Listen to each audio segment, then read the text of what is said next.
Te vamos a estar haciendo compañía. Llegó Ofelia Fernández aquí con nosotros. Hola. Ofe, ¿cómo andás? ¿Todo bien? ¿Todo tranquilo? Llegué, ¿Tanto acá tiempo? estoy. ¿Todo bien? Todo Bien. tiempo. ¿Estás de vacaciones? Gracias por invitar. No, de vacaciones no estás. No, de vacaciones no. ¿Extrañás la forja diaria? La de la legislatura, la más Sí, esa institucional. cosa, el roce diario de la política, todo. No. No.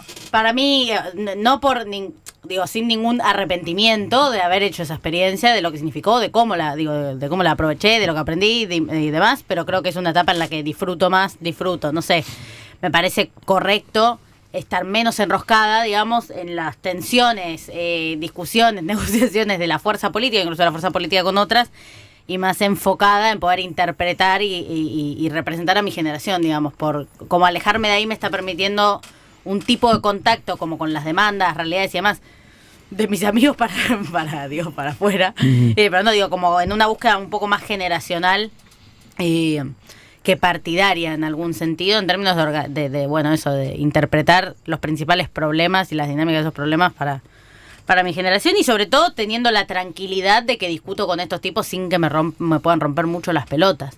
Eso jodió bastante, ¿no?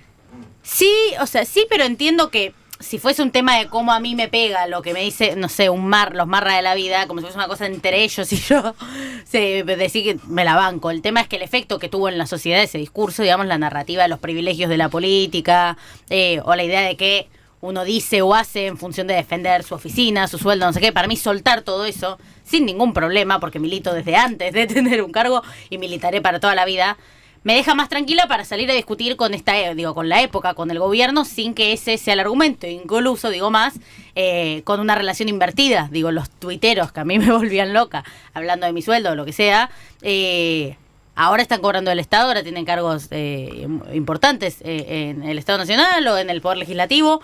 Y a mí me deja tranquila algo como de poder discutir sin que ese sea un argumento por el cual algún pedazo de la sociedad deje de escucharme, digamos. Uh-huh. No digo que eso sea una línea que asumí para siempre, porque esos lugares son lugares de representación importantes, que son importantes ocuparlos, y que además yo estoy contenta con cómo lo hice, cuándo lo hice, pero sí me pareció que era una buena idea salir, desintoxicarme también, digamos, pues perdón que la haga larga, pero cuando vi el resultado electoral también hubo una como confirmación y la sorpresa que fue, la distancia que nos sacaron de esa batalla, y dije, bueno, tenemos un nivel de distancia tal vez con buena parte de la sociedad que hay que recomponer, que hay que recuperar, y capaz adentro cuesta más, ¿viste? No. Cuesta más porque además, hablamos hoy con Mazot y contaba, dicen, tenemos que trabajar con una amenaza extorsiva constante. Sí. Cuando dice extorsiva habló de publicar información personal, sí, un montón de cosas, Totalmente. No sé si vos lo viviste en esa profundidad, pero vos fuiste una de las primeras que fue víctima de esto. Recontra, o sea, a esa, como ni siquiera es como una extorsión de tipo, van a saber como algo, como de, sino que van a inventar lo que sea, digamos, uh-huh, ¿no? Y van a meter a quien sea, como no hay como escrúpulos en ese sentido. A mí le han inventado a mi madre, todo un delirio absoluto. Que validaron porque sí, que es como se tenían un medio en el que haya un primer link, y como desde que hay un primer link pasa a ser verdad, aunque es una mentira y una manera de debilitarte, digamos, o mostrarte como, bueno, hasta dónde pueden llegar. Y efectivamente fui una de las primeras. Yo tengo bastante analizado el porqué de esa primerada. ¿Por qué? Que creo que es una fuerza política que nace con un intento precisamente generacional. Que nace como que yo creo que la hipótesis de los tipos fue como, bueno, hay que organizar como al otro lado de esta generación y al otro lado de la juventud, digamos, al resentido con la experiencia más feminista, etcétera. Y yo era como la excusa perfecta desde la cual ir como mostrarle a esos pibes más resentidos, como con lo que estaba, con el activismo, participación de sus compañeras, como, bueno, cuál es el adversario y qué otro, ¿cuál es el joven que no y cuál es el joven que sí? Digamos, yo creo que esa fue una de las primeras construcciones que llevaron adelante allá por el 2020, diría, hace ya un tiempo. Y yo me acuerdo de ver como ese nivel de hostilidad, o como pasear mis propias redes sociales y decir, ¿qué carajos? Estos no son el fenotipo de troll macrista del que se hablaba en ese momento, sino es otra cosa. Y ahí entendí como que había una cosa que eran los libertarios, entendí que había un tipo que era Milei, y lo fui viendo, lo fui observando como con un poco antes o con más atención por un tema más personal, digamos, como por una curiosidad más personal. Y en ese sentido, como bueno, no por ningún mérito mío, sino por esa violencia, digamos, pude advertir tal vez un poco antes, como en la escala de este nuevo movimiento, esta nueva fuerza política. ¿Qué te pasa hoy? El otro día lo estaba viendo, el video de Moritán golpeando tu puerta y viendo a Moritán hoy. Es que justamente a eso voy, como haber salido me dejó en una posición como de confiar mucho en el tiempo, ¿viste? No me quiero poner boluda, pero de como decir, como bueno, paciencia, como vos. Todo con vosotros se acomoda. Claro, como una cosa de, bueno, vos, como yo, lo mío, yo la verdad no necesito un cargo ni nada ni para vivir, ni para hacer política. Esa era la primera demostración que quería hacer y ahí tocaba sentarse a esperar a que se les note, porque digo, yo en ningún momento veía en los referentes que impulsaban como estas fake news o operaciones en relación como como este intento de castificarme. Yo una persona que pasé 3 minutos en la política institucional y Bullrich es una heroína que vivió toda su vida de la administración pública, es como bastante confuso y contradictorio. Dije, bueno, me voy a sentar a esperar y yo siempre hago este chiste que es que en el campo nacional y popular es muy común decir que al odio se le gana con amor. A mí me cuesta encontrar el amor como sensación cuando se trata de estos tipos, creo que también se le puede ganar con resentimiento bien organizado y como con paciencia. Entonces, en ese sentido... Me gusta el resentimiento bien organizado. Una buena gestión del resentimiento, porque el resentimiento caótico puede terminar en cualquier lado, pero una buena gestión del resentimiento, y en eso literalmente es como que de diciembre para acá, una vez por mes veo a uno que a mí me hizo pelota, bueno, en cada caso será particular, pero... Ahora cobra, bueno, Juan Doe, un obsesionado conmigo, que ahora cobra 3 palos en La Rosada. Moritán, que se hacía el capo tocándome la puerta, diciéndome, ay, no estás trabajando, como jugaba Argentina.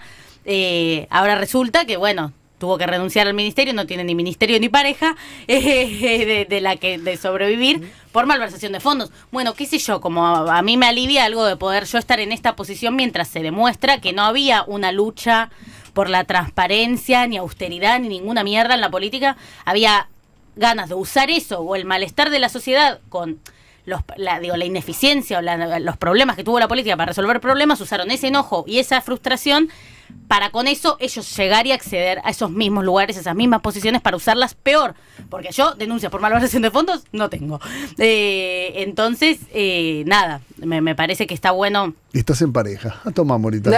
Y yo sí tengo pareja. Moritán, toma. Tengo pareja y no tengo denuncias. Exactamente. Hablar de la función pública me parece a mí como en pasado.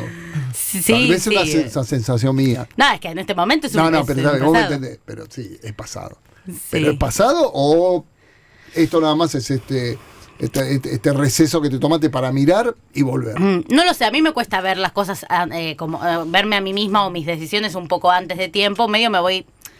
Tengo que entender muy claramente con qué objetivo lo haría, digamos. El año pasado en el cierre de listas me ofrecieron y me di cuenta de no...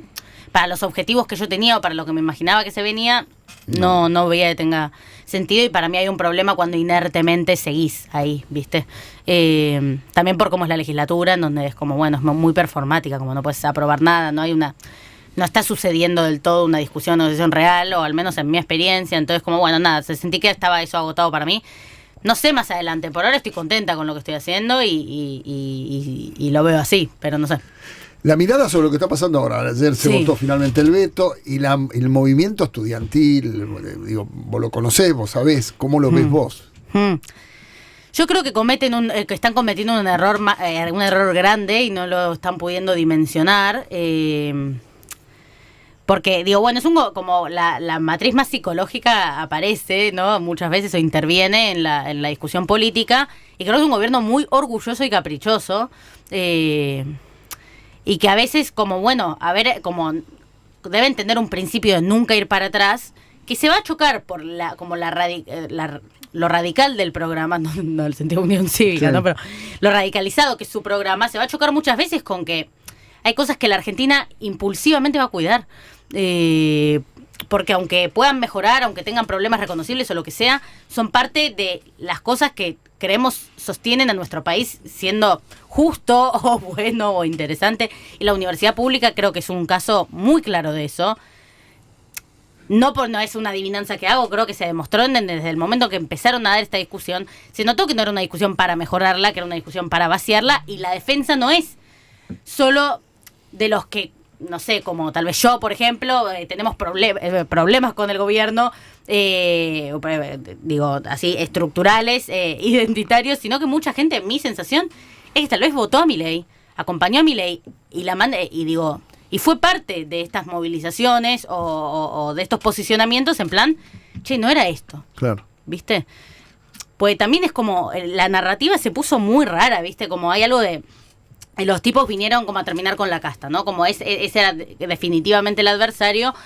Y Milei en campaña, yo en su momento como le reconocía, le marcaba como, bueno, es honesto, el tipo siempre dice lo que piensa. Bueno, tal vez me equivoqué, como tantas veces en mi vida, porque había una promesa muy fuerte, había como una insistencia muy fuerte de que la casta era la que iba a pagar el ajuste. Cuando uno lo escuchaba decía, me suena raro, pues no dan los números para equilibrio fiscal y solo casta, digamos, pero casta política. Pero bueno, él comprometía que el ajuste no iba de ahí para abajo. Y ahora sus primeros adversarios son jubilados y docentes universitarios.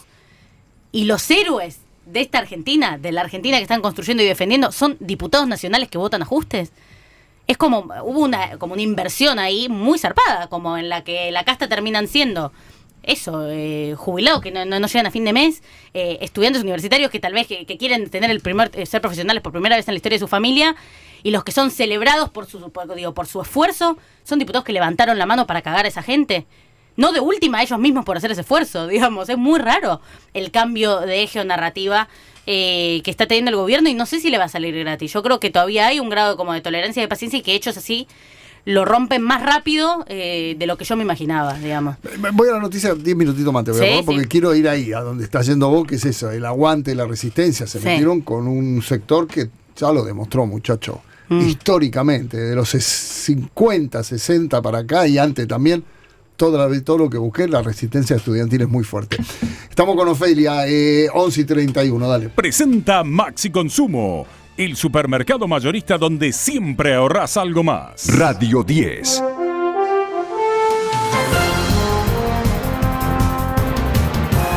Siempre noticias.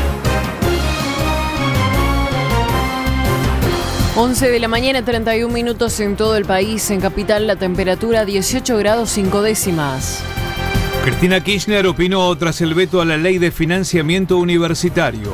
En su cuenta de la red social X, dijo que los 99 diputados y diputadas que conforman el bloque de Unidos por el Cambio, 98 cumplieron con el mandato del voto que los llevó a ocupar una banca en representación del pueblo. De esta forma, la ex vicepresidenta denunció que un legislador del PJ de Misiones, que además es secretario general del Partido Justicialista, cambió su voto en la sesión de ayer en el Congreso. Los universitarios de La Plata definen su plan de lucha en defensa del financiamiento educativo. Tras el veto a la ley de financiamiento educativo, confirmado en la sesión de ayer, se produjo una movilización espontánea de los estudiantes en las distintas universidades y facultades de todo el país. En la mayoría de los casos, debido al paro total universitario el día de hoy, tanto las asambleas como las tomas se realizarán la semana próxima. Debido al paro de hoy, el feriado de mañana y el fin de semana. En otros casos, como en la Universidad de La Plata, algunos estudiantes tomaron rectorado. De esta manera lo explicó Sofía Martínez, integrante de un grupo autoconvocados de la Facultad de Psicología de La Plata. La verdad que fue impresionante la cantidad de gente que se acercó ayer. Éramos más de 5.000 estudiantes, docentes, no docentes, trabajadores de distintos sectores. Fue un ejemplo enorme para mostrarle a Milei que él piensa que impuso un veto, pero en realidad lo que hizo fue despertar al movimiento estudiantil. Nos llenó de fuerza saber que en la UBA, en Mendoza, en Córdoba, en Salta, en Tucumán, en Jujuy, se están tomando las facultades a lo largo y ancho del país. Ayer en La Plata, el colegio preuniversitario, el liceo también fue tomado, y ni hablar del ejemplo de los trabajadores del Hospital Bonaparte, que ante el intento de cierre enseguida se organizaron. Juan Pablo Pérez, Radio 10, Siempre Noticias. El diputado Santiago Cafiero también habló de la trascendencia que tuvo en la sesión del miércoles por el veto de Milei. Repercusiones luego de lo que fue ayer el voto en la Cámara de Diputados, que logró el gobierno blindar el veto presidencial al financiamiento universitario.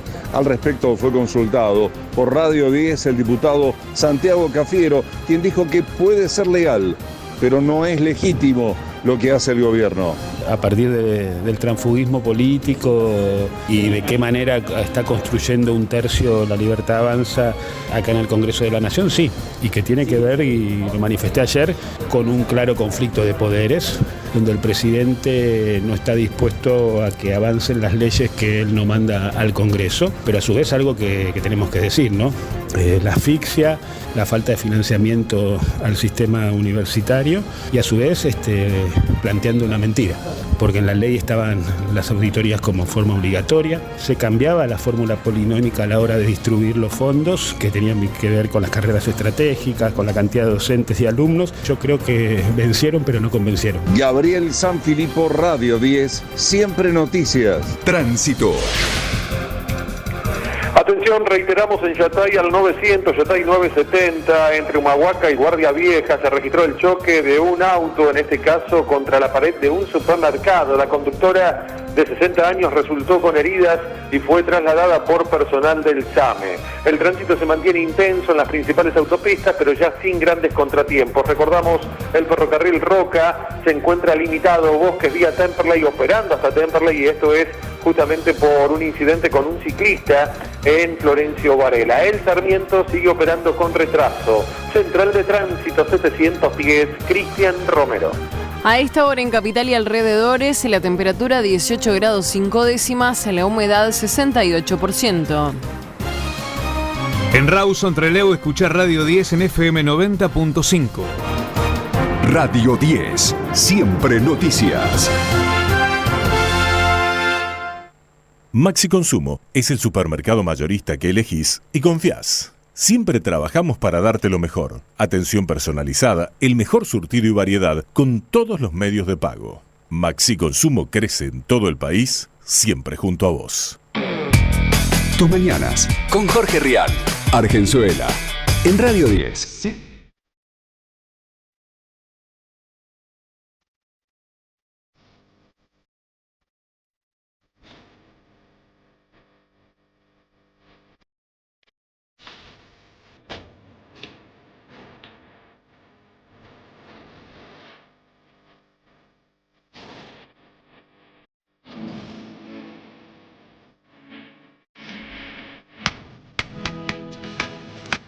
...11:36, estamos con Ofelia Fernández, le robo 10 minutitos más, pero nada, me interesa mucho el tema del movimiento estudiantil, que ayer al toque se empezaron a movilizar, ¿eh? Sí. Se adelantaron porque era hoy, teóricamente, organizado, ayer salieron los chicos con todo. Es que para mí es obvio, como hay una parte que es, yo veía tu tweet y estoy muy de acuerdo, digamos, como ellos lo leen como una victoria legislativa, digamos, y les gusta celebrar esas cosas.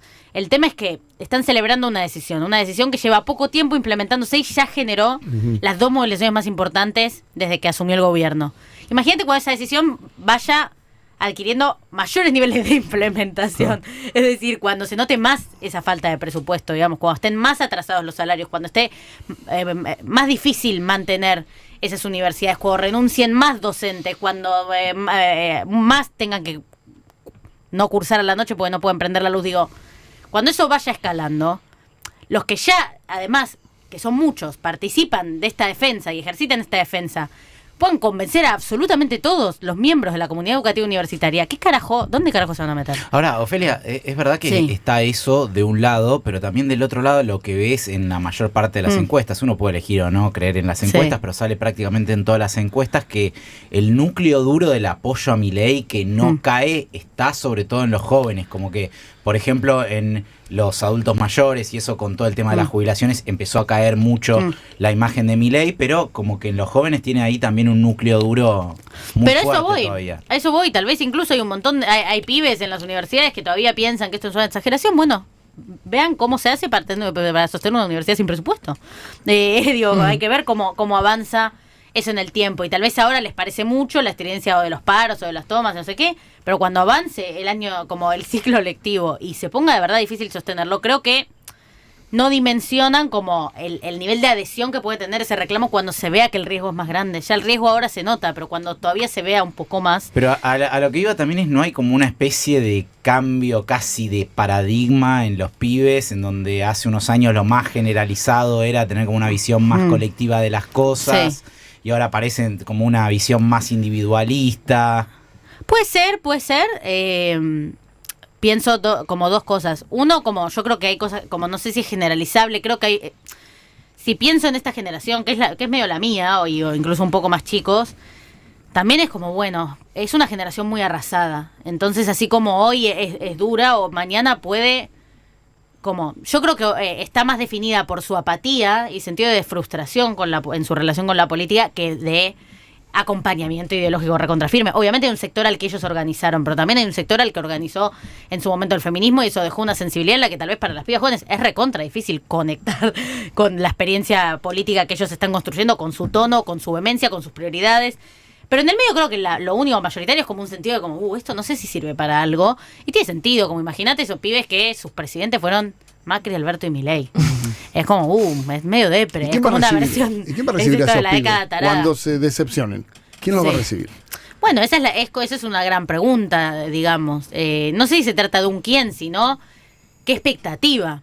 Pues ya un punto en el que si nunca te resuelven un problema, es una generación arrasada por la pandemia, obviamente por el trabajo precario, por la salud, por una crisis de salud mental muy fuerte, de consumos, del teléfono, de conocer las guerras, de que el fin del mundo es una opción, digamos, como hay como la relación que tiene esta generación con pensar, sentarse a decir cuál es el futuro, es recontra, como, es heavy, ¿viste? Es como, entonces creo que es como que está muy acostumbrada, entonces vivir, o a mí también me pasa, como vivir en el presente, no en un sentido carpe diem, aprovechar el día, sino como no me quiero imaginar nada, sobrevivo ahora como puedo, y creo que no sé quién la va a recibir, pero yo lo que al menos quiero es como ir pensando tema por tema qué expectativa podemos reconstruir, digamos. Como una idea de que no todo va a ser peor todo el tiempo, y aunque ahora que tal vez tengan ahí ya me cayó, como a consolidar un núcleo o lo que sea, eso, como en algunos puntos se va a empezar a notar como un nivel de fracaso que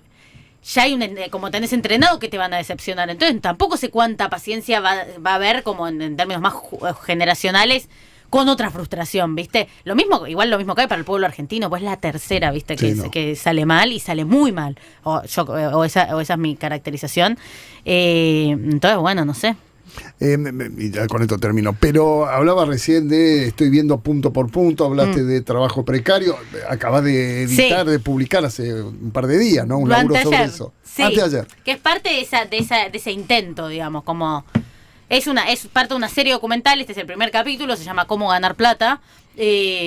Porque no es un Ponzi, ¿no? No es un Ponzi. El chiste es que parezca un Ponzi. Sí, por eso yo todavía no entré, lo voy a ver ahora en el viaje. Rápido, spoileo que es un chiste, claro. Pero hay gente que es hay gente con temas de como dificultad, lentitud, como por ejemplo Ramiro Marra, que no te agarran una ironía, y hay que explicarle. Mucho mercurio en la tuna. Claro, totalmente. No, bueno, digo, se llama Cómo ganar plata, un poco en ese chiste, digamos, o un poco en esa provocación, pero también porque realmente el trabajo se convirtió más hay una relación instrumental con el trabajo, te da plata, no te realiza, no te da identidad, sobre todo, generacionalmente, que es como la mirada que tiene el capítulo. Hay una cosa de subsistencia, de supervivencia, que deja perdida el placer, la identidad, la búsqueda, digamos, y creo que a eso hay que prestarle atención. El intento de la serie, en su totalidad, es hacer una radiografía justamente de los problemas de mi generación, para empezar a imaginarse otra cosa, digamos, para no solamente estar en una defensiva, sino como empezar a decir, como, bueno, por acá yo me imagino esto otro, y este primer capítulo es sobre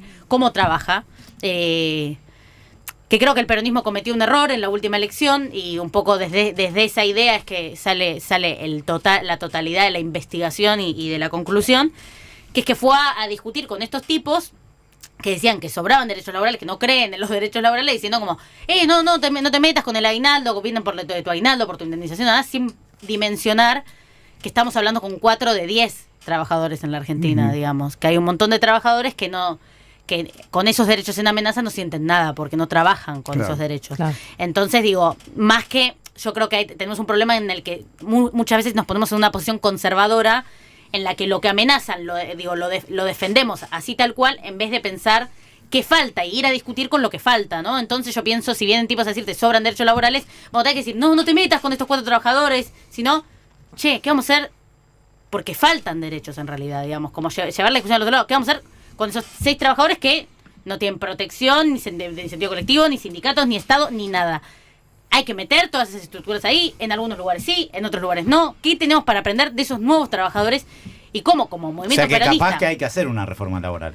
Yo creo que hay una reforma laboral de hecho. No, y capaz que hay que hacer otra, además. Y claro, yo creo que sí, que somos a veces muy dogmáticos en como reforma laboral mala, y mientras tanto el mercado por sí solo, en su propia actividad, en sus propios movimientos, produjo una reforma laboral. El trabajo ya es distinto. Ahí sí regula el mercado. Claro, entonces, y lo hace para el orto. Entonces creo que ahí nosotros tenemos que como redescubrir nuestra posición en algunos temas, porque el mundo cambió mucho. Y si te sentás y lo negociás, capaz, el otro día estaba con un sindicalista de muchos años y me decía, yo me puedo sentar a negociar un convenio colectivo y por ahí tengo que ceder esta partecita, pero por ahí gano esta otra. Claro, también. claro.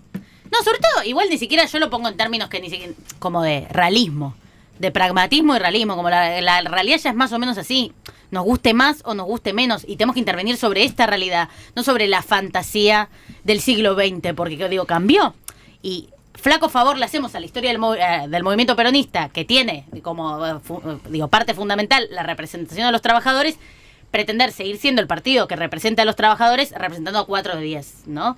Creo que ahí tenemos un problema, y que ese problema fue interpretado por, en nuestra fuerza política antagónica en el presente, por la cual un pibe recontra precarizado, por ejemplo, trabaja en una plataforma, en general prefiere a Milei, o se siente más afín. Obvio. Bueno, tendremos que ir nosotros a buscar a esos trabajadores e interpretar,